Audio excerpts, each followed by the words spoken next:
अस्सलाम वालेकुम नाज़रीन, अवां ॾिसी रहिया आहियो सिंध वॉइस जो प्रोग्राम सिंध मॉर्निंग। मां आहियां अवां जी मेज़बान यसरा आख़ून। जी नाज़रीन, हमेशह असांजी कोशिशि रही आहे त असांजे प्रोग्राम्स में अवां खे सिंध जा जेके बि इशूज़ आहिनि उन्हनि खां आगाह कयो वञे, उन्हनि जे बारे में ॿुधायो वञे ऐं छा सूरत हाल आहे सिंध में उहा तव्हांजे आॾो रखी वञे। इन ई सूरत हाल खे ॾिसंदे असां सां गॾु अॼु जेके महिमान मौजूदु आहिनि उहे आहिनि प्रिया एक्शन कमेटी जा अॻुवाण, जो कि 3 साल अॻु जी अगरि ॻाल्हि कजे त प्रिया सां गॾु ॿिया केतिरा ई ॿार अगवा थी चुका हुआ जिन जी के सार न लधी, पर पुठियनि 3 सालनि में हिकु कमेटी बि जोड़ी वई हुई जेका प्रिया एक्शन कमेटी जे नाले सां हुई। ऐं उन पुठे महीने जी ॻाल्हि कजे त पुठे महीने खां उन कमेटी जा अॻुवाण ऐं सिंध जे ॿारनि जा माइट ऐं बल्कि सिंध जो अवाम चइजे त उते कैंप लॻाए वेठा आहिनि, धरणो लॻाए वेठा आहिनि त उन्हनि खे उन्हनि जा ॿार वापसि ॾिना वञनि। हलूं था जेका कमेटी जी अॻुवाण आहे सुहिणी पारस साहिबा, उन्हनि सां ॻाल्हि ॿोल कयूं था इन मामले में। अस्सलाम वालेकुम मैडम। वालेकुम अस्सलाम, कहिड़ा हाल है? कीअं आहियो? ठीकु आहियो? ठीक। महिरबानी अवां जी जो अवां हेतिरी जदोजहद खां पोइ बि असां सां गॾु आहियो ऐं एतिरी अवां जी जदोजहद पुठे सॼे 3 सालनि जी ॻाल्हि कजे त पुठियनि 3 सालनि खां हली रही आहे। अवां कीअं थियो उनखे ॾिसो? ॾिसो, इहो सिलसिलो हाणे जो कोन्हे, ॾाढो पुराणो आहे। हाईलाइट हाणे थियो आहे, सोशल मीडिया जे करे थियो आहे, इलेक्ट्रॉनिक मीडिया जे करे थियो आहे, पर इहो सदियुनि पुराणी आहे। ॿारड़ा असांजा अगवा थींदा रहिया आहिनि, क़त्ल थींदा रहिया आहिनि, पर असां वटि जॾहिं प्रिया जो आवाज़ पहुतो त प्रिया हिकिड़ी संगरार मां ॿारड़ी सबील प्यारी जे 10 मारनि ते अगवा थी वई। उहो जॾहिं असां वटि ॻाल्हि पहुती त असांजे भाउ लियाकत जलबाणी असां वेही करे त सोचियोसीं त हुनजा वारिस बि ड्रिनल आहिनि, हिसियल आहिनि, छो न हिन ते कुझु कजे। त असां प्रिया जे नाले सां प्रिया एक्शन कमेटी हुनजो बुनियाद रखियोसीं, इन तहरीक खे शुरू कयोसीं प्रिया जे नाले सां। असां सां गॾु अॼु हिकु ॿिया अॻुवाण इन कमेटी जा जेके कन्वीनर आहिनि उहे बि मौजूदु आहिनि, लियाकत जलबाणी साहब। अस्सलाम वालेकुम सर। वालेकुम बच्चा। सर महिरबानी अवां जी जो अवां असांखे टाइम ॾिनो ऐं असांजे प्रोग्राम में शामिल थिया। Thank you so much sir. मां अवां खां इहो पुछणु चाहींदसि त जेका अवां जी नज़र में जेके गुम थियल ॿार या अगवा थियल ॿार बेसिकली असां उन्हनि खे चऊं त उहे अञा ताईं बाज़ियाब छो न थी सघिया आहिनि? लैक ऑफ गवर्नमेंट्स विल। मां ये चवंदुमि त असांजी जेका गवर्नमेंट आहे उन जी अदम दिलचस्पी एटलीस्ट हिननि 3 सालनि में जेका असांजी जदोजहद आहे उन में असांजी ऑब्ज़र्वेशन इहा आहे, असां हिन नतीजे ते पहुता आहियूं त असां बार बार गवर्नमेंट खे वठी करे इन मामले ते खणी ईंदा आहियूं त प्रिया अगवा आहे, ही ॿार अगवा आहिनि, तव्हां हिन ते ध्यानु ॾियो हिन मामले खे रिकवर कराइण जे लाइ। हमेशह असांखे हिकिड़ो को अहिड़ो को बहानो, को लॉलीपॉप ॾेई करे, को JIT जोड़े या को ॿी अहिड़ी क़िस्म जी शयूं ॾेई करे असांखां हिकिड़ो टाइम उहो हिकिड़ो गुज़ारे वेंदा टाइम एक्सपेंड कंदा था रहनि हिन नमूने सां। सो अॼु बि असां इहा शइ ॾाढे यकीन सां था चऊं पिया त अगरि हुकूमत चाहे त जेके असां वटि रजिस्टर्ड 28 केसिस आहिनि ॿारनि जा, उन्हनि में एटलीस्ट 10 केसिस अहिड़ा आहिनि जेके जिन में नॉमिनेटेड आहिनि त असांजो ॿारड़ो फलाणनि वटि आहे, फलाणा माण्हू हुनखे अगवा करे खणी विया आहिनि। सो अगरि उन हुकूमत जी अगरि विल हुजे त को एॾो वॾो इशू कोन्हे को। सुहिणी पारस, असांखे ॿुधाइजो त जेके लापता ॿारड़ा आहिनि या जेके अगवा थियल अव्हां जे मुताबिक़ ॿारड़ा आहिनि उन्हनि जे लाइ हिकु नई JIT कमेटी जोड़ी वई आहे। अव्हां केतिरा पुरउमीद आहियो हिन बारे में? ॾिसो, JITs त अलाए घणियूं जुड़ियूं, अलाए घणियूं। इन्हनि 4-5 सालनि में जॾहिं खां प्रिया जी ॻाल्हि उथी त उहा अगवा आहे, अलाए केतिरियूं जुड़ियूं, लॉलीपॉप जेके आहिनि से ॾींदा रहिया। त हाणे वारी जेका JIT आहे न को वारिस मुतमइन आहिनि ऐं न को असां, ज़ाहिर आहे इहे उहे लॉलीपॉप आहिनि जेके ॾींदा था रहनि। ॻाल्हि हाणे रुॻो प्रिया ताईं त रही न आहे न। पहिरीं ॻाल्हि त हाणे त माना हूअं जेकॾहिं अंग ते वञूं, अंग नखरनि ते, त सिंध मां जेको आहे सो 2024 जी ॻाल्हि पाण कंदासीं, लॻभॻि 3-3.5 हज़ार ॿार अगवा आहिनि। ठीकु आहे, उन्हनि पोइ JIT उन्हनि खे बि इंक्लूड कंदी, पर उन्हनि खे नाहे कयो, रुॻो हिन लाइ त न जुड़ी आहे न। असां न पहिरें मुतमिन हुआसीं छो त असांखे जवाबु न ॾिनो वियो, ॿुधायो कोन वियो कंहिंखे बि। वारिसनि खे ऑन बोर्ड न वठणु, जेकॾहिं JIT जुड़ंदी आहे ऐं ॿारनि जी अगवाल थी जुड़े त वारिसनि खे त ऑन बोर्ड वठो, भली ॿियनि पार्टीज़ खे न वठो या असां जहिड़नि माण्हुनि खे तहरीकुनि खे न वठो, ॿारनि जे वारिसनि खे त ऑन बोर्ड वठो। त जॾहिं कंहिं बि JIT में तव्हां वारिसनि खे नथा गॾु रखो, इट मीन्स त हुनजी अहमियत कहिड़ी आहे, पोइ तव्हां कंहिंखे ॿुधाईंदो? बिल्कुलु सही था चओ अव्हां जे ॻाल्हि कजो तव्हांजे मक़ामी वॾेरनि जी या जेके असांजा चूंडियल नुमाइंदा था हुजनि अव्हां सम्झो था त उन्हनि खे इन्हनि शयुनि जी सॼी ख़बर हूंदी आहे उन्हनि खां का इंफॉर्मेशन परे या लिकल कोन्हे कुझु ई कोन्हे बिल्कुलु। त बि उन्हनि जो छा मौक़िफ़ हूंदो आहे इन तरफ़? बिल्कुलु ॾिसो सॼी गठ जोड़ हूंदी आहे न। असां सिंध हुकूमत जी ॻाल्हि कयूं, वॾेरनि जी, पीरनि जी, मीरनि जी, भोतारनि जी, सरदारनि जंहिंजी बि ॻाल्हि कयूं, उन्हनि जी मर्ज़ी खां सवाइ कख पन चुरी नथो सघे को पंहिंजे तक में, पंहिंजे इलाइक़े में।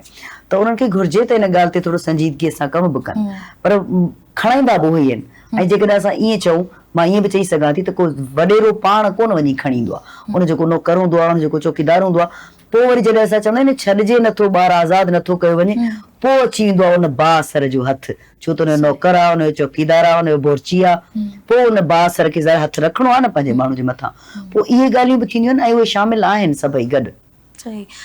तव्हां ॻाल्हि कई सरकार जी, जे मां अव्हां खां पुछां त सिंध सरकार खे इन सॼे मामले ते कहिड़ा क़दम खणणु घुरिजनि जेके तव्हां सम्झो था त उहा न पई खणे, त तव्हां उन्हनि खे छा तजवीज़ो ॾींदा?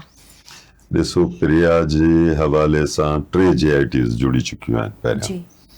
उन्हनि 3 JITs कंहिं बि क़िस्म जी को रिज़ल्ट न आहे ॾिनो। सही। लेट्स से मां तव्हांखे हिकिड़ो को कमु ॾियां थो ऐं तव्हांखे चवां थो हीउ कमु करिणो आहे, तव्हां हुनमें फेल था थियो, उहो कमु नथा कयो, there should be some punishment, उनजी को न को उन्हनि खे सज़ा मिलणु खपे। हा, ही सभु ऑफिसर्स असांखां पघार वठनि था असांजे टैक्स मां, ऐं उहो डिलीवर नथा करे सघनि, अमन डिलीवर न कयूं, ख़ैर आहे, मनशात फरोशी ख़तमु न करे सघिया, ख़ैर आहे, ॿिया हिकिड़ा मुआशरती वॾा प्रॉब्लम्स आहिनि, असां उन्हनि ते बि न, पर ॿारनि ते आख़िर असां कीअं कंप्रोमाइज़ कयूं, बचनि ते कीअं कंप्रोमाइज़ कयूं, उहे बि जॾहिं असांखे डिलीवर नथा कनि ऐं हुकूमत उन्हनि जे ख़िलाफ़ वरी को एक्शन बि न खणे, त बाबा ही हिकिड़ी JIT वारा नाकाम थिया त बाबा हुननि खे हटायो उन्हनि जी जॉब खां, एटलीस्ट सस्पेंड ई कयो, कुझु त ॾेखारियो, नाले मातरी पंहिंजी फेस सेविंग जे लाइ अहिड़े क़िस्म जा बि कुझु कोन्हनि के।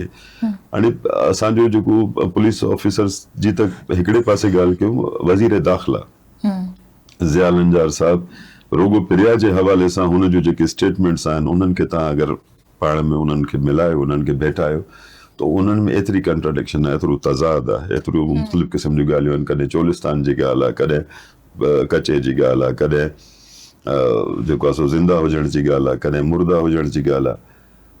सो ॾाढी शर्म वारी ॻाल्हि आहे, इंतिहाई शर्मिंदगी वारी ॻाल्हि आहे त असां वटि खे हुकूमत जी ख़िलाफ़ ई असां एक्चुअली इहो सॼो कुझु कयूं पिया त हुकुमरान अखियूं खोलनि असांखे।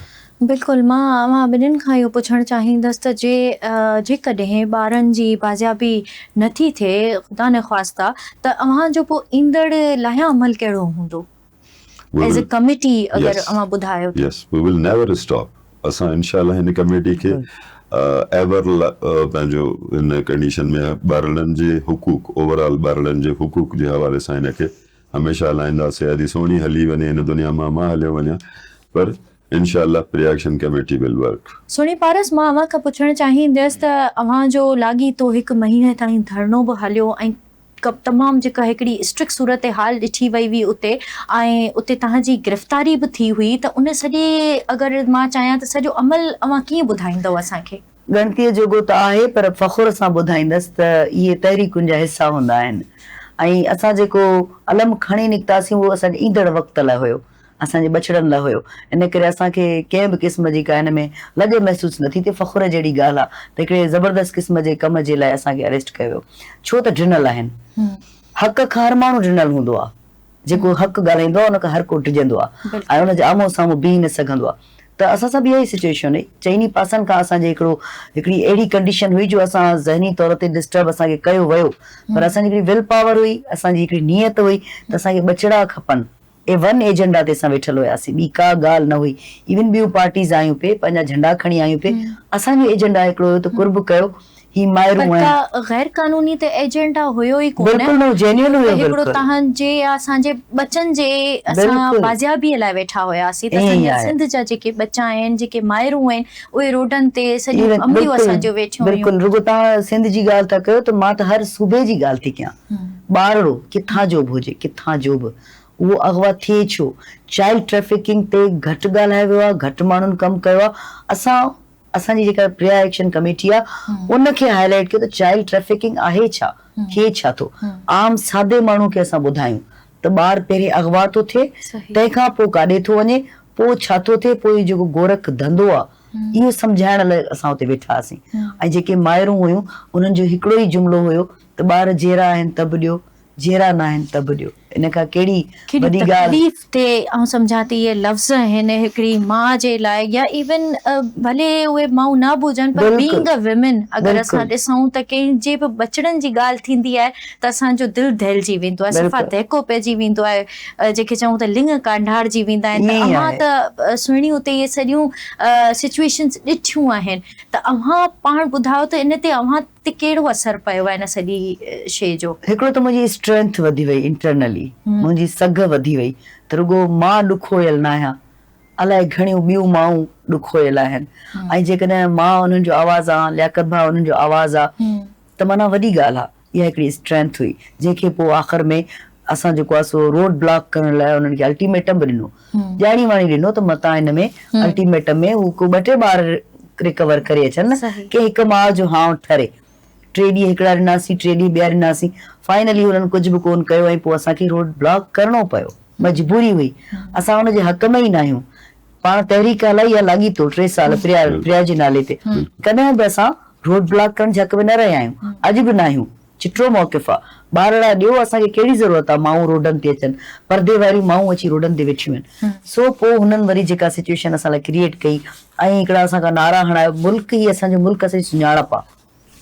पंहिंजे चैनल जे हिन सिंध वॉइस जे चैनल जे रेफरेंस सां मां ज़रूरु चवंदसि त हीउ मुल्क जेको आहे न असांजी सुञाणप आहे। वॾनि ठाहियो, हुननि कीअं ठाहियो, छो ठाहियो, असां हुन ते छो ॻाल्हायूं, ठही चुको न, हाणे असांजी सुञाणप आहे। NIC ते ई असीं ॿाहिरिनि मुल्कनि में वञूं था त असां कीअं था पंहिंजे मुल्क जे ख़िलाफ़ कुझु ॻाल्हाए सघूं। त उते वरी जेको पुलिस वारनि जेके शयूं कयूं ख़राब करण जी कोशिशि, त ही को ॿियो एजेंडा खणी वेठा आहिनि। सो इहो सभु थींदो आहे जिन खे असां मुंहुं ॾिनोसीं। 4 ॾींहंनि लाइ असांखे अरेस्ट कयो वियो। अरेस्ट करण खां पोइ असां निकितासीं। अरेस्ट करण खां पोइ जेका सिचुएशन्स आयूं, लियाकत भाउ तव्हांखे ॿुधाईंदो त पोइ जेके बिल्कुलु सिचुएशन असांजा नाज़रीन खे हुन बाबति तव्हां कयो त आख़िर हुन जेके एतिरी तव्हां जदोजहद कई, हुन खां पोइ जॾहिं अव्हां अरेस्ट थिया त उन खां पोइ छा हालात हुया? मां पंहिंजो ई ॿुधाए सघां थो, छो जो अरेस्ट करण खां पोइ असांखे सभिनीनि खे सेपरेट करे छॾियो, अलॻि अलॻि करे छॾियो। मां त वञण सां बुख हड़ताल कई त मां मानी न खाईंदुमि, न ई तव्हांजो जेको आहे सो पाणी पीअंदासीं, न ई तव्हांजो को ॿी का शइ। सो हू हिकिड़ो प्रेशर पहिरियां असांजे मथां डेवलप करणु पिया चाहियूं, असांखे टॉर्चर करणु पिया चाहियूं। पर अल्हम्दुलिल्लाह मां वॾे फ़ख्र सां चवां थो, अदी या असां या असांजा जेके ॿारनि जा जेके वारिस असां सां गॾु खंबियल हुया, उन्हनि मां कंहिंखे बि ड्रेजारे हिसाए न सघिया। उल्टो असां उन्हनि जे मथां टॉर्चर करे आयासीं ज़हनी तौर ते। त के माण्हू अहिड़ा थियनि था जेके अनब्रेकेबल हूंदा आहिनि, तव्हां जिन खे छुकाए नथा सघो, तव्हां जिन खे मारे नथा सघो। हर मुश्किल खे मुंहुं ॾियणु घुरिजे। सरेंडर न कयो, असां सरेंडर न कयो। असां उन्हनि खे चिटो मौक़िफ़ रखियोसीं। लियाकत भाउ असां धार उन्हनि ॻाल्हियूं कयूं, असां सां धार कयूं। मौक़िफ़ हिकिड़ो ई हो त असां न को मुल्कनि जे ख़िलाफ़ वेठा आहियूं, न को सूबनि जे लाइ वेठा आहियूं, न को कैनालनि लाइ वेठा आहियूं, ऐं न को असांखे रोज़ीअ लाइ वेठा आहियूं, रोज़गार लाइ वेठा आहियूं। असां त मां त बेरोज़गार थी वियसि एहतिजाजनि जे करे। असां उन्हनि लाइ न आहियूं वेठा। हिकिड़ो एजेंडा आहे, ॿचिड़ा ॾियो, असीं वापसि वञूं। तव्हांखे महीनो पूरो माऊं नज़र न आयूं, रोड बंदि कयो, तव्हां सभु अची पहुता आहियो ऐं कड़किया आहियो, ऐं उहो बि मींहुं पियो आहे त मींहं मां तव्हां फ़ाइदो वरितो आहे। ऊंदहि थी वई न, मींहुं एतिरो तेज़ पियो 3:30 वॻे, त उन मां उन्हनि फ़ाइदो वरितो। असांजनि छोकिरनि खे, लियाकत भाउ खे, असांजे ॿियनि नौजवान वारिसनि खे जिन जा ॿचिड़ा हुआ आहिनि, तव्हां उन्हनि खे लठबाज़ी कई आहे, तव्हां उन्हनि ते लठियूं हयूं आहिनि। असांजे लियाकत भाउ माना उमिरि जो बि लिहाज़ हूंदो आहे, थोरो ख़्यालु बि कबो आहे। गेलियो आहे तव्हां उन्हनि खे, मूंखे कुंड खां तव्हां गेलींदा विया आहियो, कुंड खां। उन खां पोइ असां उन्हनि खे ॿुधायोसीं त तव्हां जिन ॻाल्हियुनि में अचण वारा न आहियूं। तव्हां तोड़े जो पाकिस्तान जे ख़िलाफ़ नारा, SSP चाहियो पिए त असां हणूं, SSP ख़ैरपुर, पाकिस्तान ज़िंदाबाद चयो बाबा। असां चयो पिया ॿार आज़ादु कयो, असां पाकिस्तान खां आज़ादी जी ॻाल्हि कई कॾहिं, मीडिया ते रिकॉर्ड मौजूदु आहे। पर ख़ैर असां उन्हनि सभिनीनि शयुनि खे मुंहुं ॾेई निकितासीं, पंहिंजो मौक़िफ़ आख़िर में बि ॾेई आयासीं। रोड बंदि करण जे असां अॼु बि ख़िलाफ़ आहियूं, न चाहींदासीं त तकलीफ़ ॾियूं कंहिंखे बि। ॿार रिकवर थी सघनि था ऐं गॾिजी कमु करे छो थो सघिजे भला? बिल्कुलु करे सघिजे। जेकॾहिं सिंध पुलिस, सिंध हुकुमरान जेकॾहिं चाहिनि, असां गॾिजी, असां तव्हांखे डेटा ॾींदासीं। पाण इहा ई ॻाल्हि रखी, तव्हांखे डेटा ॾींदासीं, तव्हां असांखे ॾिजो। कुझु असांखे ॼाणो थी, कुझु तव्हांखे, गॾिजी कमु करे सघिजे थो न।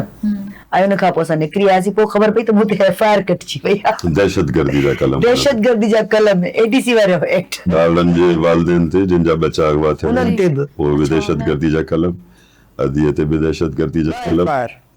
अच्छा, उन में बि इहो जेको असांखे ड्यूरिंग कस्टडी हुननि इहा कोशिशि कई पिया त असांखे लेबल हणनि, को पॉलिटिकल असांजी एफिलिएशन जी कोशिशि पिया कनि त तव्हां पॉलिटिकली कंहिं न कंहिं सां अलाइन आहियो।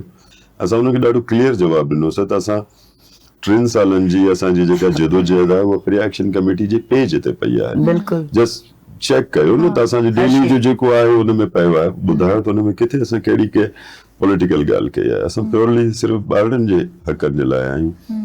तव्हां जो जेको दिमाग़ आहे उहो अॼु ॾींहुं ताईं अगवा बराए तावान खां ॿाहिरि नथो अचे। असां चऊं था त ह्यूमन ट्रैफिकिंग आहे, चाइल्ड ट्रैफिकिंग आहे, इन जो एतिरा अल्लाह माफ़ करे नाक़ाबिल बयान क़िस्म जे हिकिड़ा ख़तरनाक हिकिड़ा इंसानियत खे शर्माइण जहिड़ा उन जा जेके अॻिते वञी करे ॿारनि खे किथे एंड यूज़ जिते कयो थो वञे। सो प्लीज़ उन पासे तव्हां पंहिंजो रुख कयो, उन पासे ध्यानु ॾियो। पर हुननि जो इहो त तव्हां पॉलिटिकली जेको आहे सो मोटिवेटेड आहियो, कंहिं तव्हांखे इन कम सां लॻायो आहे त बजाए हिन जेके हू प्रॉब्लम जो को सॉल्यूशन कढनि, हू ॿिया प्रॉब्लम्स पिया क्रिएट एग्ज़ैक्टली। ऐं हुननि जो इहो बि इशू हो जेसिताईं मूं सम्झो आहे त छो त हू खुटल हुया, असांजो एजेंडा क्लियर हुयो, हुननि वटि जवाब कोन हो, जवाज़ कोन हो, दलील कोन हो, त इन करे हुननि खे दलील बि ठाहिणो, जवाज़ बि ठाहिणो हो ऐं का लॉजिक बि ॾियणी हुई, जंहिंजे करे हुननि इहो सभु कुझु कयो। ऐं वारिसनि खे जेके जिन जा बचड़ा पहिरियों ई अगवा आहिनि, तव्हां उन्हनि ते लठियूं हयूं आहिनि, उन्हनि जा मथा फाड़िया आहिनि, तव्हां उन्हनि खे घेलियो आहे, इहो को इंसाफ़ त कोन्हे। पुरम पहिरीं वेठासीं 27 ॾींहं तव्हांखे नज़र ई कोन आयासीं, अचो आहे इंगेज कबो आहे न, बाबा ही ॿारड़ा आहिनि, असां हुनखे चयोसीं ही ॿारड़ा आहिनि, तव्हां असांखे ॾियो, ईज़ी केसिस तव्हांखे कढी था ॾियूं, पोइ तव्हां खां वक़्तु वठंदासीं, कैंप ते वेठल हूंदासीं। हुननि उनखे बि कोन सम्झो, हाणे एंड टाइम ते अची करे ज़ाहिर असां वटि ॾिसो न, जॾहिं तव्हां कंहिंखे लीड कंदा हूंदा आहियो न, उन्हनि जूं तव्हां में होप्स हूंदियूं आहिनि, उमेद हूंदी आहे, वारिसनि जूं असां में होप्स हुयूं त ही जेको वॾो असांजो आहे, ही जेका वॾी असांजी बीठी आहे, असांखे बचड़ा मिलंदा, उहे असांखे पिया निहारनि, असां ॿिन्ही खे। ऐं ज़ाहिर आहे उन्हनि जी होप्स खे कीअं टोड़ियूं, उहे असांखे लॻी थो चवनि पिया रोड बंदि कयो, बाबा रोड बंदि करण जे ख़िलाफ़ आहियूं, तरसो। 27 ॾींहं रोकियोसीं न, फाइनली उन्हनि चयो त न, असांजा बच्चे, ग़रीब माण्हू छा सोचींदो आहे, सादो अबोज पढ़ियल लिखियल बि न आहे, इहो ई न त रोड बंदि कंदासीं, ॿार मिली वेंदो, रोड बंदि कयो, बाबा ठीकु आहे कयूं था बंदि, पर पोइ बि हिकु ॾींहुं ॾिनोसीं, परीहं असां रोड ब्लॉक हिकु ॾींहुं ॾिनोसीं, वरी कंहिं बि हुनखे सीरियस न वरितो, त रोड ब्लॉक करणो पियो। ज़ाहिर आहे, उहो अल्टीमेट तव्हां जेको ॾिनो हुन ते अगरि मीट न थिया, अच्छा जेको अव्हां धरनो ॾिनो, रोड ब्लॉक कया, या जेके अव्हां पूरे महीनो हिकिड़ो अव्हां कैंप बबरडो में हणी वेठा हुयव, उतां जा जेके आम माण्हू आहिनि उन्हनि केतिरी सपोर्ट कई अव्हां खे, उन्हनि जा छा तासुर हुया इन पूरे महीने में, उहे अव्हां सां गॾु केतिरो गॾु हुया? उन्हनि सभिनी असांखे सपोर्ट हुई।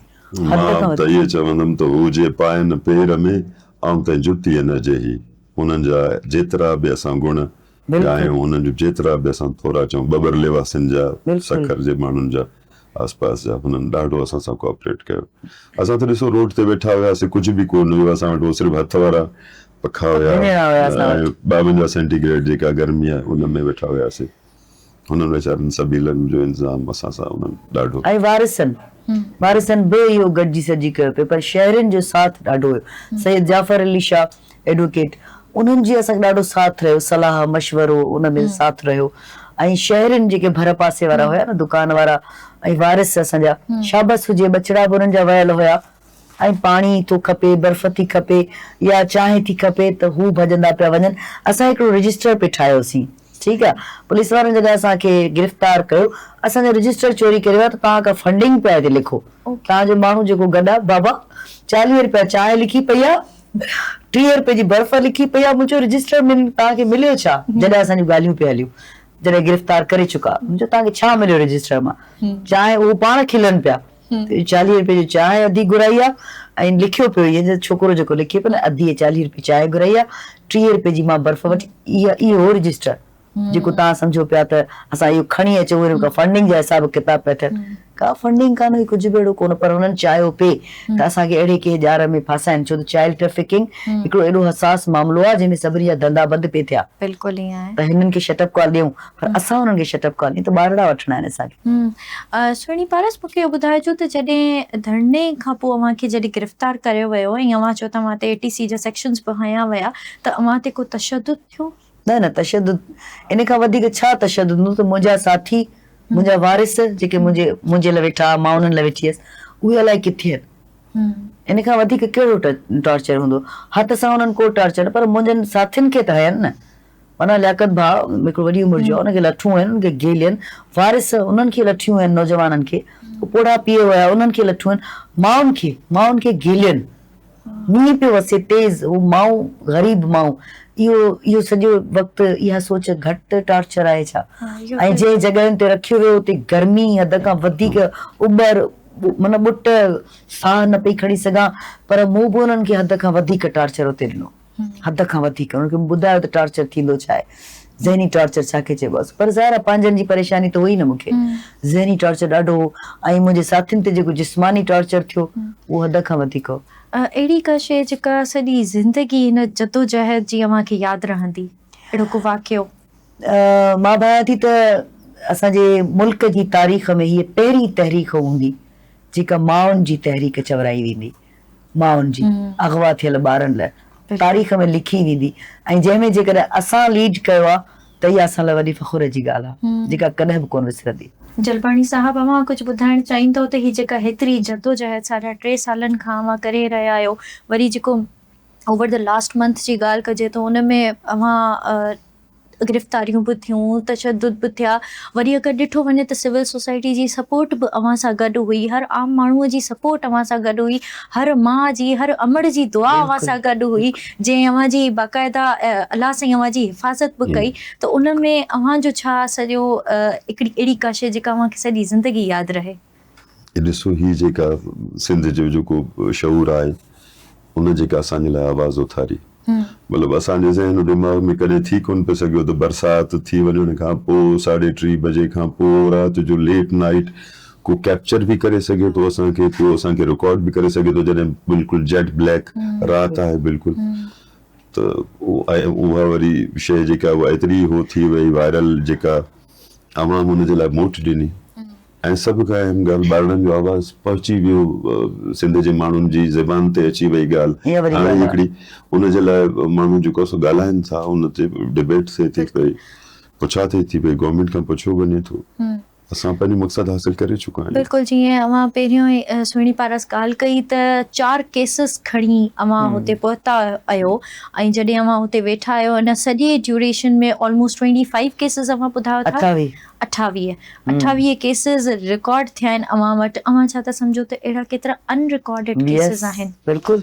एटलीस्ट हज़ारनि में मां हुनजो चवंदुमि त हज़ारनि में तादाद आहे जेके ॿारड़ा असांजा अञा रिकवर थियणा आहिनि ऐं जेको गवर्नमेंट जा फिगर्स आहिनि उहे 3,500 ॿार सालियाना सिंध मां पाकिस्तान मां अगवा थियनि था पिया ऑलमोस्ट 10 ॿारड़ा 9 ॿारड़ा डेली अगवा थियनि था पिया तमामु वॾो क्राइम आहे हिकिड़े ॿार जो गुम थी वञणु मतिलबु पूरे हिकिड़े ख़ानदान जी तबाही आहे बिल्कुलु ईअं जिन जो बच्चो हले वियो उहो पोइ ॿियो को कमु करे कोन था सघनि पोइ उन ई कम सां लॻल हूंदा असां वटि अहिड़ा केसिस आहिनि अगरि 11 साल पहिरियां ॿार अगवा थियो त उन जा पेरेंट्स 11 सालनि खां मुसलसल जदोजहद में आहिनि उन्हनि पंहिंजो एहतजाज बंदि न कयो आहे कंहिंखे 5 साल थी विया आहिनि त 5 सालनि खां मुसलसल एहतजाज में आहिनि माना उहे ॿिए के कमु करण जहिड़ा नथा रहनि पोइ माण्हू पोइ पूरो ख़ानदान सिर्फ़ु हिकिड़े अच्छा उन्हनि जे घर में वञो त हर वक़्तु जो मातम आहे हर वक़्तु शाम ग़रीब आहिनि सो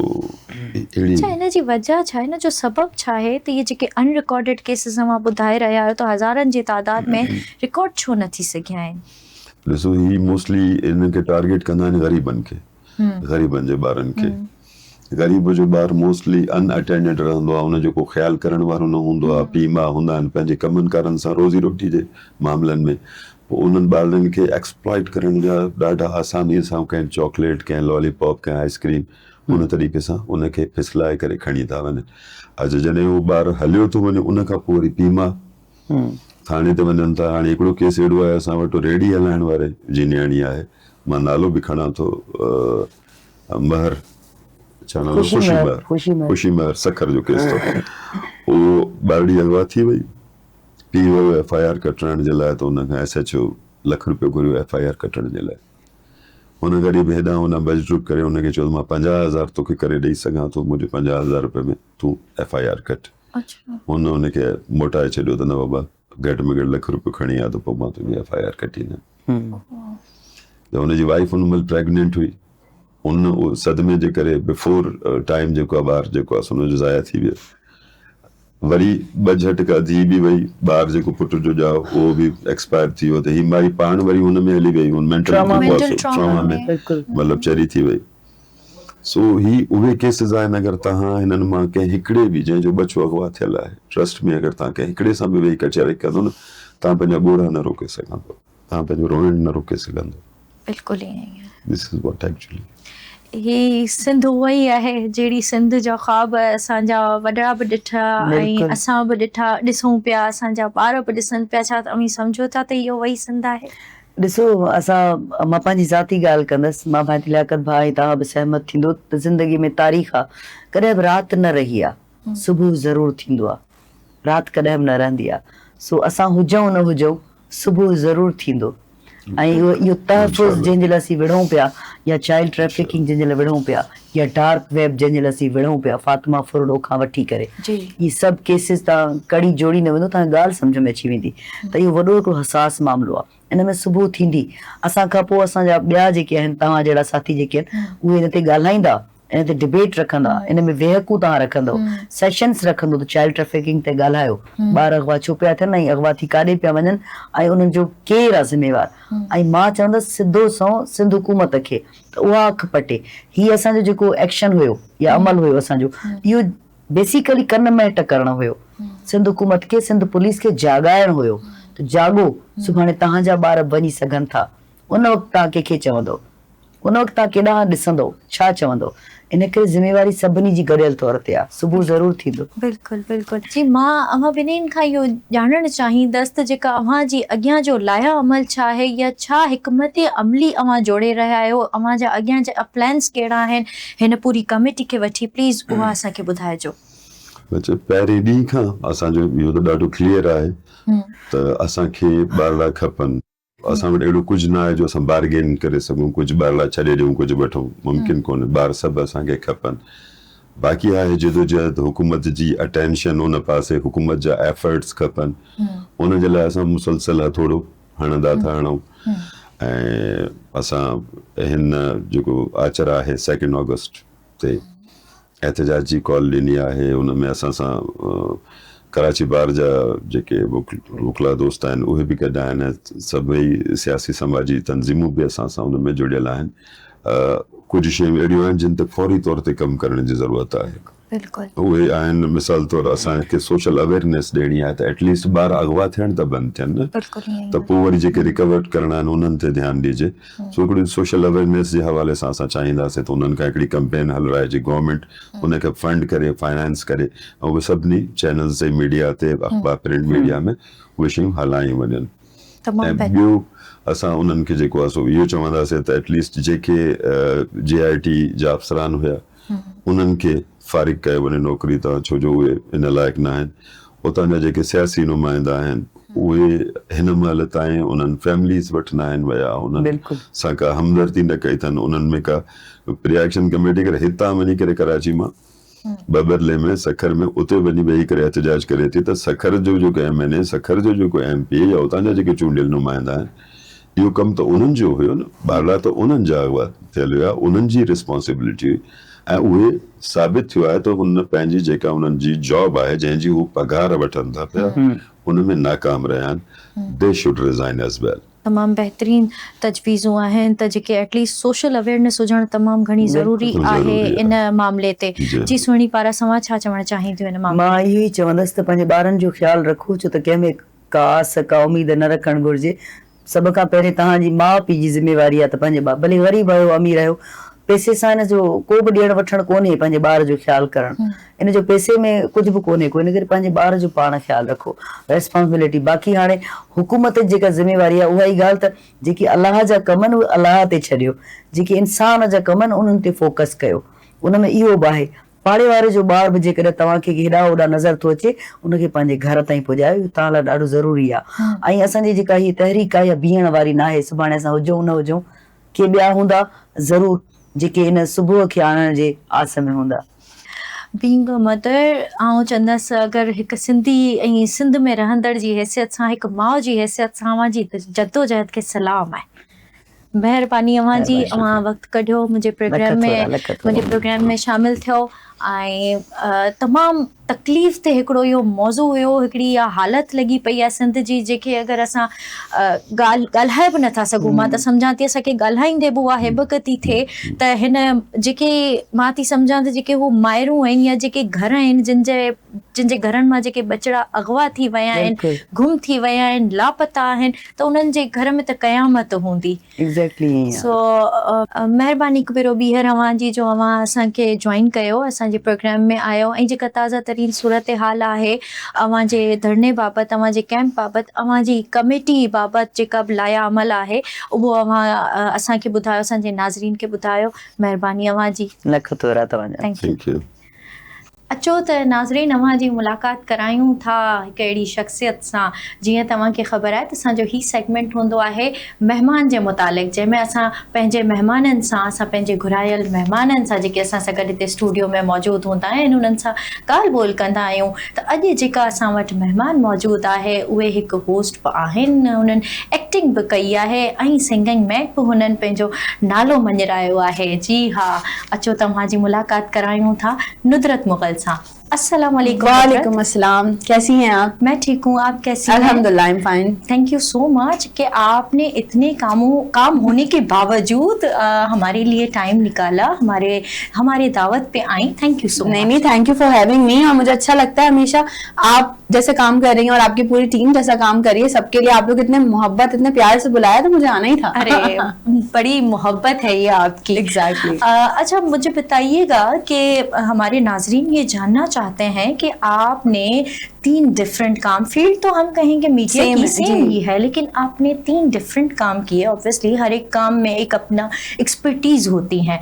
तो आपने होस्टिंग भी की है, सिंगिंग भी की है और एक्टिंग भी की है, लेकिन शुरुआत कहाँ से की?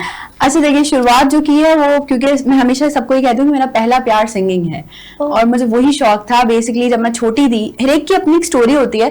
मेरी स्टोरी ये थी कि मैं टीवी पे, टेलीविजन पे सिंगर्स को देखती थी कि वो किस तरह स्टेज को एक पूरा कैप्चर कर लेते हैं, परफॉर्म कर रहे होते हैं। एक उनके पास एक स्टार लाइमलाइट होती है कि यार लोग पीछे पीछे भाग रहे हैं, जी ऑटोग्राफ दे दें, पिक्चर्स बनवा लें। तो मुझे बचपन से ये शौक था, मतलब मुझे स्टारडम का शौक था कि मेरे पास स्टारडम हो। तो फिर मैंने सोचा कि आवाज अच्छी है, स्कूल्स में जितने कॉम्पिटिशन्स होते थे सब में पार्टिसिपेट करती थी, फर्स्ट प्राइज विन करती थी। तो मैंने कहा चलो इसको, करियर को आगे परस्यू किया जाए। जब हमने सिंगिंग शुरू की, हम बेसिकली, मैं इसलिए कह रही हूँ क्योंकि मेरे साथ मेरे अम्मा अब्बा होते हैं हमेशा ना, तो हमने जब सिंगिंग शुरू की उसके बाद फिर हमने एक्टिंग की तरफ कदम रखा। और एक्टिंग के बाद लोगों ने ये कहना शुरू कर दिया कि यार तुम इतना अच्छा बोल लेती हो तो पैसे कमा लो इसके भी। तो मैंने कहा चलो होस्टिंग भी कर लेते हैं। तो क्या एक होस्ट के लिए जो है वो, इसी आपके आंसर को जो है वो मैं कनेक्ट करूंगी, अच्छा बोलना जरूरी है, ये इनबिल्ट होता है या कहीं कहीं हम इसको सिखा के चला सकते हैं? देखिए, मैं यहाँ पर एक बड़ी ऑनेस्ट बात करूंगी क्योंकि सच्ची बातें करनी तो सच्ची बातें करेंगे, ठीक है? तो ऑनेस्टली ये है कि अगर आप अच्छा बोल लेते हो ये तो एक प्लस पॉइंट है, बट आपके पास जो है वो वोकैबुलरी भी होनी चाहिए, आपको दुनिया की समझबूझ भी होनी चाहिए, क्योंकि जो होस्ट की सीट होती है ना, लोग आपको देख रहे हैं, आप जो कहोगे लोग मानेंगे क्योंकि आप होस्ट हो। तो ये बड़ी जिम्मेदारी वाली सीट है, आपको उस पर बैठ के जो कुछ बोलना है बहुत नाप तोल के बोलना है।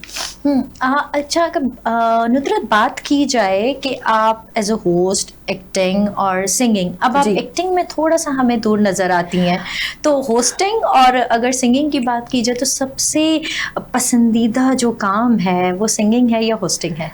देखिए, मैंने आपको बताया कि सिंगिंग पहला प्यार है, लेकिन ये है कि अगर देखा जाए तो मैं तो 50-50 वोट करूंगी। सिंगिंग कौन सा है ज्यादा काम करते हुए मजा आता है? सिंगिंग। ये जवाब सही है। Singing is my first love. हमेशा से मुझे जो है वो बस सिंगिंग के लिए ज्यादा अच्छा लगता है। मैं घर में बैठ के गुनगुना रही होती हूँ हर वक्त। ये वो कहते हैं ना, बहुत सारे लोग कहते हैं यार हम तो बाथरूम सिंगर है, तो मैं कहती हूँ आप लोग बाथरूम सिंगर है, मैं बाहर आ गई हूँ बाथरूम से, ये इतना फर्क है। नुसरत, अगर बात की जाए सोशल मीडिया की, तो आप तो सोशल मीडिया पे छाई हुई नजर आती हैं हमें। तो आपको क्या लगता है कि अगर सिंगिंग के शोबे में आपसे मैं ये सवाल करूं कि मुकाबला ज़्यादा सख्त हो गया है या आसानी हो गई है सोशल मीडिया पे आने की वजह से? अच्छा देखिए, आपने बहुत अच्छा और वैलिड क्वेश्चन किया है, और मैं हमेशा लोगों को कहती हूँ कि इस तरह के सवालात करने चाहिए ताकि हम उसका जवाब दे सकें। सोशल मीडिया आपके लिए दोनों तरफ यूज हो रहा है, लाइक पॉजिटिव भी और नेगेटिव भी। आसानी तो मैं इस सेंस में कहूंगी कि अब जो सिस्टम आ गया ना हमारी फील्ड में या हमारे मीडिया में, कि एक पर्ची चलना शुरू हो गई है। वो पर्ची जो है, पर्ची के बगैर आप कोई काम नहीं कर सकते। अब सोशल मीडिया आपके लिए एक ऐसा प्लेटफॉर्म है जहां पे आप दुनिया को अपना काम दिखा सकते हैं, आप बता सकते हैं। लाइक आपको अब किसी की ये करने की जरूरत नहीं कि यार फलां के पास जाके मैं बैठूं तो उससे बोलूं कि सर मेरा गाना सुन लें, मैं कुछ कर सकती हूँ या नहीं कर सकती। सोशल मीडिया मेरे पास है, मुझे उसका पॉजिटिव यूज आता है। I can throw my talent to the world, to the whole world. और यही हो रहा है, क्योंकि अब जो मेरी सोशल मीडिया फैमिली बनी है उसमें ना सिर्फ मेरे पास अपने मतलब पाकिस्तान के लोग हैं, बल्कि ओवरसीज भी बहुत सारे ऐसे लोग हैं जो देखते हैं और बहुत ज्यादा अप्रिशिएट करते हैं। आपने बहुत सारी मुख्तलिफ ज़बानों में गाना गाया है, तो क्या ये ज़बानें आपने सीखी हैं पहले से या? अच्छा, ये गो विद द फ्लो है। और मैं जब देखती थी परफॉर्म करती तो मैं कहती थी यार हर कोई ऐसे ही नॉर्मली गा रहा है, तो मुझे कुछ डिफरेंट करना है। तो फिर मैं ये करती हूँ। सिंधी मीडिया की अगर बात की जाए तो Sindhi media is like my second home. मैंने बहुत काम किया सिंधी मीडिया में, और बहुत सारे ऐसे मेरे टर्निंग पॉइंट्स हैं जिंदगी के जो मुझे सिंधी मीडिया की वजह से मिले हैं। So there are so many host, there are so many actors, so many singers जो सपोर्ट करते हैं मुझे।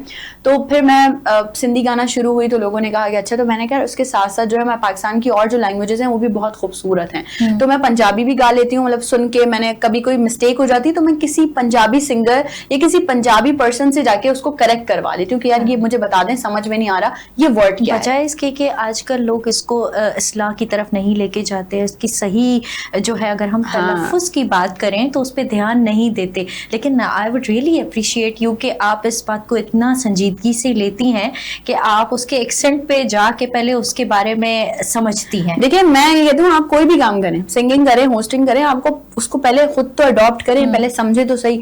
अब लेट सपोज अगर हम एक सैड गाना गाने के लिए स्टूडियो में जा रहे हैं और हमारा मूड जॉली है, तो हम कभी भी इमोशंस ही नहीं ला पाएंगे, क्योंकि हमें सैड गाना गाना है। तो हमारे बहुत सारे सिंगर्स हैं जो पश्तो गाते हैं, जो बलोची गाते हैं, तो मैं उनको बिठा के यार भाई ये ना ये समझ में नहीं आ रहा, ये वाली लाइन मुझसे नहीं बोली जा रही, या मेरा तलफ़ुज़ सही नहीं है, तो यार इसको करेक्ट कर दो, वो कर देते हैं करेक्ट। जबरदस्त। आपने बात की सिंधी मीडिया की। सिंधी मीडिया में आपने काफ़ी सारा काम किया है। सिंधी मीडिया और Sindh is your home. Exactly, Sindhi media is your second home as you mention. तो मैं ये पूछना चाहूँ कि ये जो फोक म्यूज़िक है हमारा, जो सकाफत है हमारी, जो कल्चर है हमारा, इसको फ़रोग देने के लिए क्या इक़दाम करने चाहिए? बहुत अच्छा क्वेश्चन। अगेन इसको फरोग देने के लिए हमें यही करना चाहिए। देखिए, मैं अपने एंड से कोशिश करती हूँ, क्योंकि मैं एक आर्टिस्ट हूँ। मैं अपने टैलेंट के थ्रू, अपने काम के थ्रू जो है फोक म्यूजिक को जितना भी आप आगे लेके जा सकती हूँ वो कर रही हूँ। साथ साथ होस्टिंग की बात की जाए तो मेरी कोशिश होती है डिफरेंट इवेंट्स जहाँ हो रहे हों, जहाँ पे कल्चर प्रमोट हो रहा हो, डिफरेंट कल्चर से रिलेटेड इवेंट्स हो रहे हो, वहाँ मैं जाती हूँ, उनको कवर भी करती हूँ और लोगों को बताती भी हूँ कि जी दिस इज व्हाट जिसमें हम रह रहे हैं, ये सिंध है, सिंध हमारा अपना है और इसको हमने खुद प्रमोट करना है। I have so many womens जो कि इंटीरियर में होती हैं, घर से बैठ के काम कर रही हैं, वो हैंडीक्राफ्ट करती हैं, उन सबको हम लोग जो है वो साल में एक दफा यहाँ बुलाते हैं और एक बहुत बड़ा इवेंट करवाते हैं जहाँ पे उनका टैलेंट शोकास करने का उनको मौका मिलता है। अच्छा, ये तो आपने जवाब दिया सिंधी मीडिया से कनेक्टेड। अगर इसी के तसलसल में मैं आपसे पूछूं कि ठीक इसी तरह से हमें पाकिस्तानी मौसीकी जो है, क्योंकि आपने डिफरेंट ज़बानों में परफॉर्म किया है, तो उसको कैसे फ़रोग दे सकते हैं? अब आके म्यूजिक ऐसा हो गया है कि अब आजकल हर कोई सिंगर बनना चाहता है और बन भी जाता है, क्योंकि ट्यूनर का ज़माना आ गया है। एक चीज अगर टेक्नोलॉजी ने हमें दी है ना, तो वो इसलिए दी है ताकि आप थोड़ा बहुत नोक पलक सवार सकें। वो इसलिए नहीं दी है कि आप किसी को भी माजरत के साथ सिंगर बना सकें। लाइव गाने में ट्रैक लिपसिंग करने में बहुत फर्क होता है। तो अगर हमें अपने पाकिस्तान की मौसीकी को और आगे बढ़ाना है तो हमें कोशिश करनी चाहिए कि हम उनको प्रमोट करें जो वाकई लाइव गा रहे हैं और जो मेहनत कर रहे हैं, ना कि वो ये सोच रहे हैं कि जी अगर हमारे पास अच्छी शक्ल सूरत है तो हम सिंगर बन सकते हैं। Singing is not that. उनके बारे में क्या ख्याल ये मैं है ऑटो ट्यून आपका? की बात कर रही हूँ एग्जैक्टली कि आप किसी से भी गाना गवा सकते हैं ऑटो ट्यून पे, कोई भी गा सकता है। वो ठीक है, आपको एक शौक है, आप शौक के तक रिकॉर्ड करें, बट आप जो लाइव गाने वाले सिंगर्स हैं, लिटरली आप हमें कभी देखेंगे ना, मैं अपनी बात कर रही हूँ और भी बहुत सारे लाइव सिंगर्स हैं, हम जब स्टेज से नीचे आते हैं ना तो पूरी स्वेटिंग हो रही होती है क्योंकि हमारी गले की वेन्स खिंचती हैं, हम लाइव गाते हैं, परफॉर्म करते हैं तो हमारा हाल बुरा हो रहा होता है। और आप किसी भी मतलब सीख सिलाई लड़की को देख लें और वो जाएंगे स्टेज पर लिपसिंग करेंगे और वापस आ जाएंगे, उनको बाल भी बाका नहीं होगा उनका क्योंकि वो सिंगिंग, वो ऑटो ट्यून वाली सिंगर है। तो आप क्या समझती हैं कि जो वायरल कंटेंट होते हैं, अगर हम बात करें ऑटो ट्यून की और जो लाइव सिंगिंग होती है या जो दिल से गाना गाया जाए, बिकॉज ऑटो ट्यून में आपके वो मोशन Exactly, नहीं आते, ऐसा ही है। It's just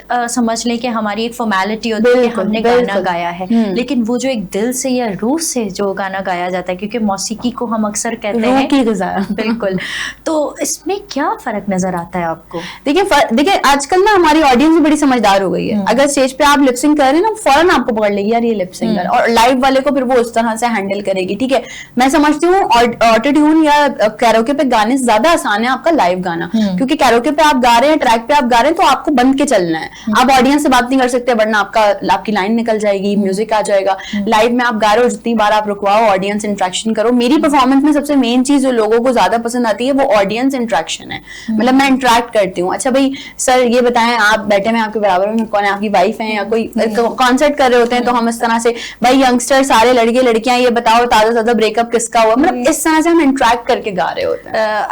I really want to join your live session. Sure, you may. ये बता दीजिए हमारे ऑडियंस को कि नेक्स्ट आप लाइव कब आ रही हैं और उसके साथ आपके आगे के प्लान्स क्या हैं? हाँ देखिए, आगे के प्लान्स तो इंसान बहुत प्लानिंग करता है, लेकिन हमेशा जो है इट अल्लाह's विल, अल्लाह की मर्जी के बगैर एक पत्ता भी नहीं हिल सकता। तो प्लान्स मेरे भी बहुत सारे हैं, अल्लाह करे कि अल्लाह पाक मुझे जो है वो कामयाबी दे। और सेकंड ये मैं एवरी संडे पोर्ट ब्रांड में परफॉर्म करती हूँ और इसके अलावा भी डिफरेंट कॉन्सर्ट्स मेरे होते रहते हैं, तो वो मेरे सोशल मीडिया पे सबको अपडेट मिलती रहती है। अच्छा, मतलब आपके प्रोग्राम्स में आने के लिए हमें पहले आपके सोशल मीडिया से मालूम करना पड़ेगा कि लिस्ट अपडेट हो जाती है जी, where the Nusrat is gonna live Exactly, perform ऐसा ही। करने वाली हैं। ठीक है, अच्छा अपने मदाहों के लिए या जो नए हम कहते हैं ना कि जो सिंगर्स हैं या जो नई इस फील्ड में आना चाहते हैं, उनके लिए कुछ पर्टिकुलर टिप्स आप उन्हें देना चाहेंगी कि किस तरह से अगर वो अपना करियर इस फील्ड में स्टार्ट करना चाहते हैं, तो पहले जो शुरुआती अगर कुछ आप उनको पॉइंट्स बता दें। सबसे पहला पॉइंट तो ये कि आपने कभी भी किसी की तनकीद को सुनकर घर नहीं बैठना, जो कि मैंने नहीं किया। एक बार किया था बहुत बड़ी तनकीद, जब शुरू में आई, लोगों ने कहा ये 6 महीने 7 महीने ज्यादा की बंदी नहीं है, एंड अल्हम्दुलिल्लाह it's now been 15 years I am working. Different fields change होती रही, मतलब वो काम चेंज होता रहा लेकिन वो दरख्त एक ही रहा, उस पर डिफरेंट फल आते रहे। तो मैं ये कहती हूँ कि कभी भी आपने फील्ड में आना है, एक तो जिस चीज में आप आना चाह रहे हैं शॉर्टकट का ना सोचें कि भाई किसी शॉर्टकट के जरिए हम पहुंच जाएं, मेहनत करें तो देर से मिलेगा लेकिन मिलेगा जरूर। बिल्कुल सही। आप की जो पहली अगर स्टेज परफॉर्मेंस, हम आपको ना पीछे लेके जाते हैं प्लीज, तो उस जमाने में जब आप कह रही हैं कि इस फील्ड में आपको आए हुए तकरीबन 15 साल हो चुके हैं, तो वो जो आपका पहला एक्सपीरियंस है उससे कितना सीखा, और अगर वो 15 साल वाली नुदरत पहले और आज की नुदरत को अगर हम कंपेयर करें तो क्या क्या चेंजेस आई हैं? आपने बात की ना फोक म्यूजिक की, अपने सिंध की, तो मैंने स्टार्ट किया था मैंने जब स्टेज पे कभी भी पहला गाना, मतलब गाना नहीं, मैंने जब भी परफॉर्म किया ना पहली दफा, तो वो एक इवेंट ही ऐसा था जिसका नाम था सिंध कल्चर इवेंट।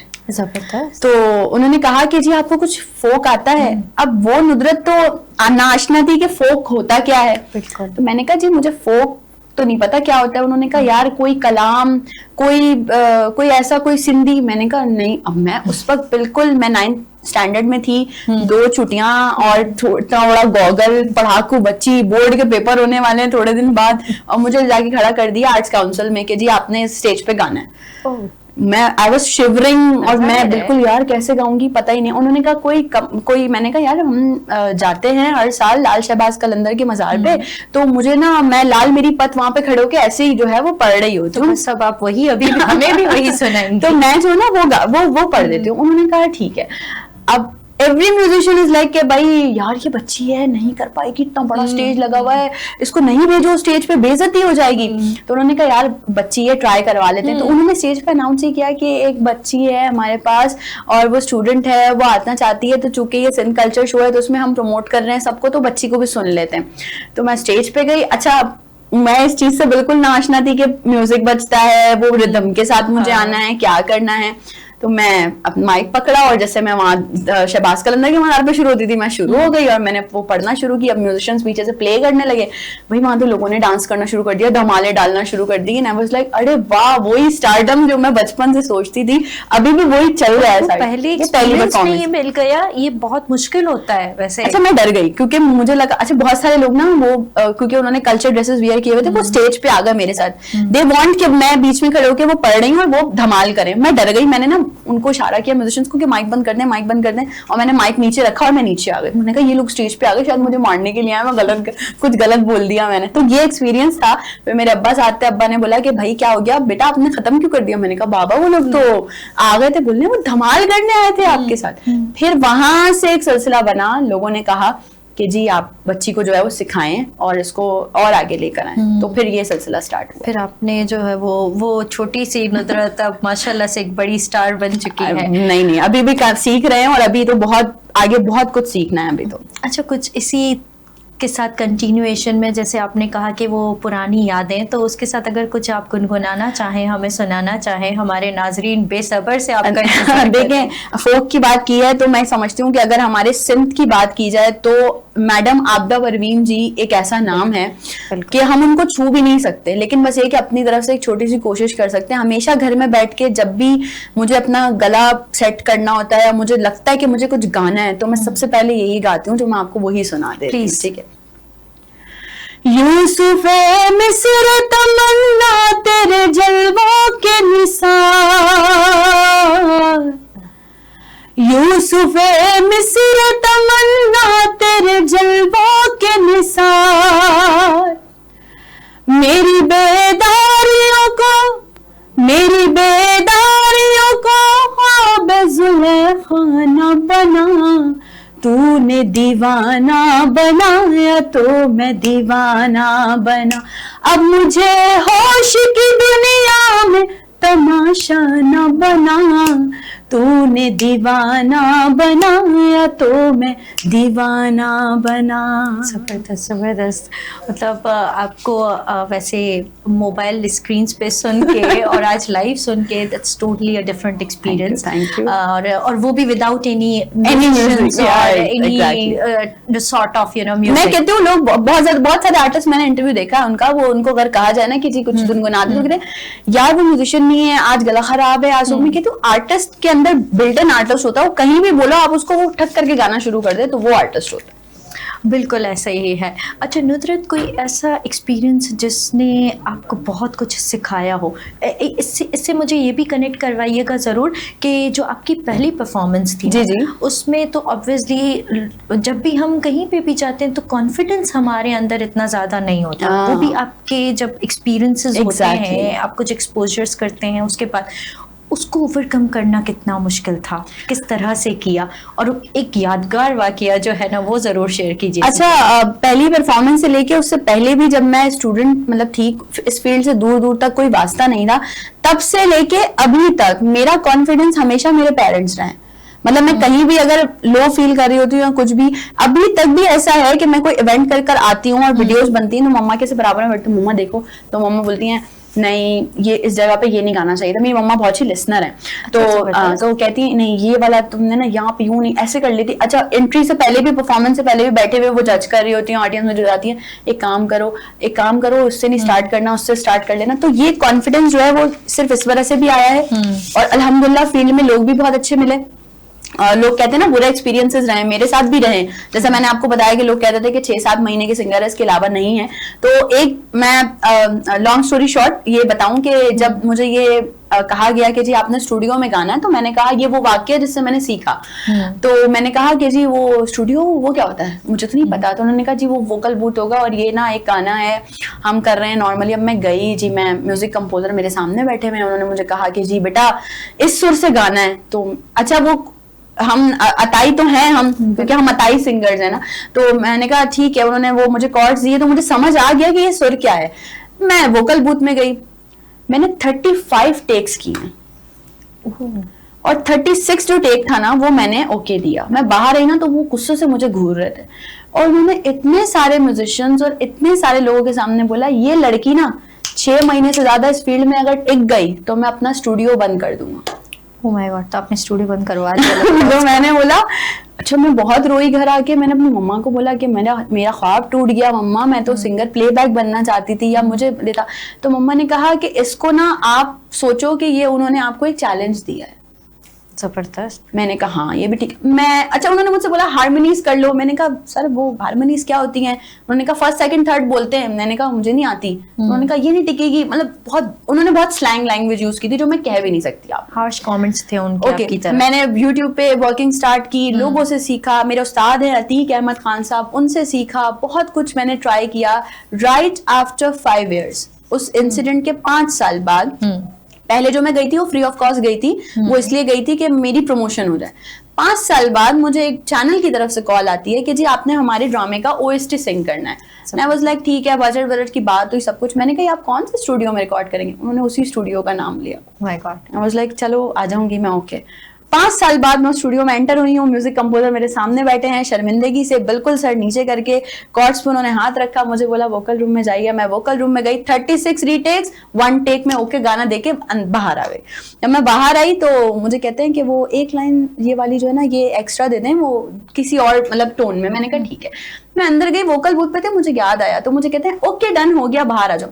मैंने कहा नहीं सर अभी तो हारमोनीज बाकी हैं। तो मुझे देख के बोलने ओके हारमोनीज कर लो। मैंने फर्स्ट सेकंड थर्ड सब बोला। मैं बाहर आई तो उन्होंने मुझसे एक्सक्यूज किया कि मैंने बहुत बुरे अल्फाज यूज किए थे और तुम्हारे लिए, और मुझे मतलब मैंने वो मेरी जिंदगी का एक ऐसा वाकया जिसने मुझे बहुत कुछ सिखाया। लेकिन मैं समझती हूँ कि जब तक हमें तनकीद सुनने को नहीं मिलती तब तक हम मजबूत नहीं होते। लेकिन तनकीद को अगर आप लोग बराए इस्लाह सोचें और लोग करें भी बराए इस्लाह के लिए, आपको ये कहते हैं तुम्हारी आवाज ऐसी, तुम आपको ये बोलेंगे हाँ भाई थोड़ा बहुत पॉलिश तो करना ही पड़ता है। देखिए माँ के पेट से कोई भी इंसान कोई भी हुनर सीख कर नहीं आता, जब तक आप उसको अपना पॉलिश नहीं करेंगे। अब मेरे फादर इंटीरियर डिजाइनर हैं, तो ऐसे तो नहीं कि बचपन से उन्होंने जो है वो चीजें बनाना शुरू कर दी हैं, वो भी उन्होंने भी सीखा है, लोगों को देखा है, लोगों के साथ रहे। ऐसे ही हम हैं। आज म्यूजिक में आप कुछ नया सीखेंगे, 4 दिन बाद आपको कुछ और नया देखने को मिल जाएगा। बिल्कुल ऐसा ही है। अच्छा आपने वैसे तो माशाल्लाह से बहुत सारे गाने गाए हैं, बहुत सारी आपकी परफॉर्मेंसेस हैं, लेकिन कोई ऐसा गाना जो आज भी आपके सुनने वालों के दिलों में घर कर गया हो? अच्छा मैं ये बात है ऐसी कि मैं जब रेशमा जी का गाना गाती हूँ लंबी जुदाई, तो वो मुझे एक एजाज मिला था। एक कर्नल साहब थे, मैं किसी नेवल इवेंट में परफॉर्म कर रही थी और वहां मैंने गाया था, तो उनको शायद अपना बेटा याद आया था जो कि शहीद हो गया था।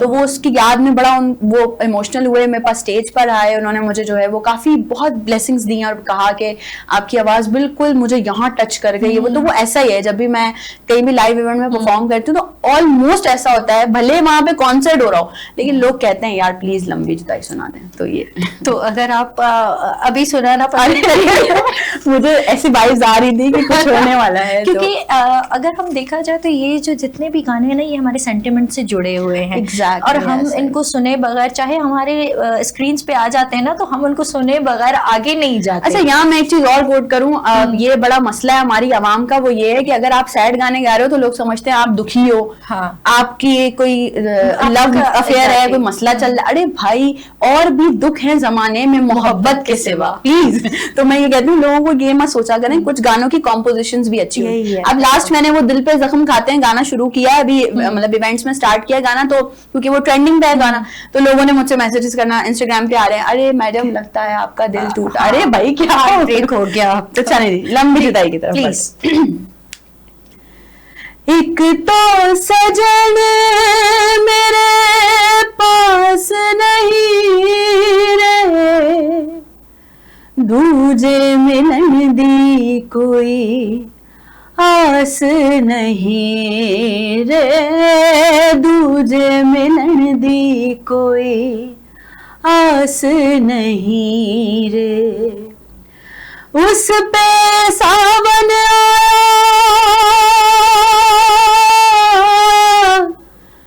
उस पे सावन आया,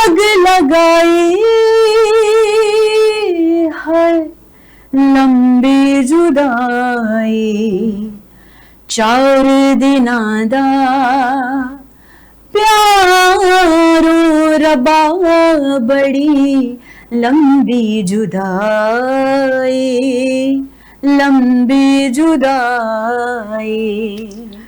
बेहतरीन, Thank you, thank you. मतलब मुझे तो गूज़बम्प्स आना Thank you, शुरू हो thank गए। you. मैं तो चाहूँ कि बस आपको सुनती ही रहूं। थैंक यू नहीं माशाल्लाह से आपकी जो आवाज है, हालांकि I am not a singer, हमने बचपन से सिर्फ लोगों को सुना है, But you are a अच्छा listener सुना ना? है, हाँ। बिल्कुल।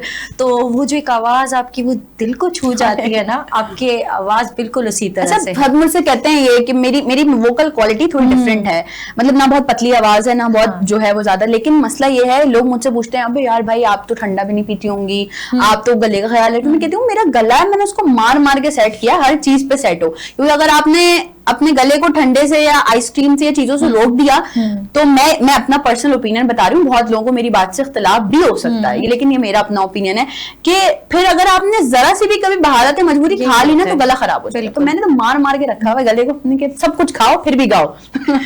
अच्छा, अगर बात की जाए नुदरत के आजकल के ये जो ट्रेंड्स आप बता रही हैं, और अगर उसके साथ हम रवायती अंदाज को देखें तो इनके दरमियान हम कैसे तवाज़ुन बरकरार रख सकते हैं? क्योंकि जाहिर है जो हमारा आजकल का ट्रेंड चल रहा होता है म्यूजिक में, that is a bit different from our traditional music. तो how you are balancing it?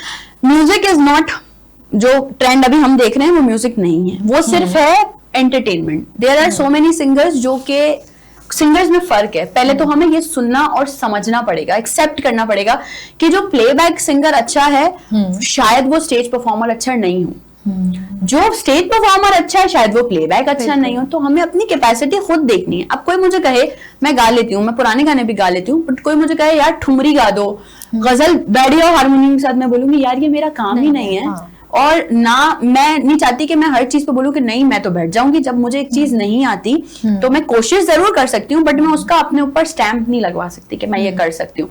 तो हमारा जो, अब मैं स्टेज पे परफॉर्म करती हूँ, मुझसे लोग कहते हैं नए गाने, ये गाने, वो गाने, तो मैं उनको समझाने की कोशिश करती हूँ कि बेसिकली ये वो गाने हैं जो हमारे म्यूजिक का हिस्सा हैं। आप जो कह रहे हैं मैं वो भी सुना दूंगी, लेकिन पहले आप ये सुन लें जो हमारे म्यूजिक का हिस्सा है, वरना फिर हमारा सिंगर बनने का और गाने का कोई फायदा नहीं है। बिल्कुल सही बात है आपकी।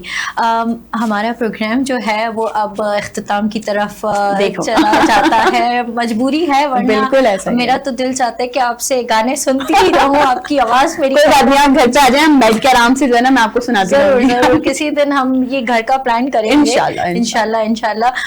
लेकिन आखिर में आपके जो देखने वाले हैं, सुनने वाले हैं, आपको पसंद करने वाले हैं, उनके लिए आपके पास क्या पैगाम है? मैं जब भी कहीं जाती हूँ, मुझसे लोग कहते हैं मैसेज करो, तो मैं हमेशा ये कहती हूँ कि लोगों से हसद और जलन करना छोड़ दें। बिल्कुल। हर फूल की अपनी ही खुशबू होती है, जो आप हैं वो मैं नहीं हो सकती। तो इसीलिए लोग ये समझें कि हम उसकी जगह ले लें, तो जगह आप कभी किसी की नहीं ले सकते। अगर आप भी काम कर रहे हैं, आपका कॉम्पिटिटर भी काम करे, तो आप उसको जवाब दें अपने काम से, ना कि उसकी लेग पुलिंग करें, उसके लिए बैट बाइटिंग करें।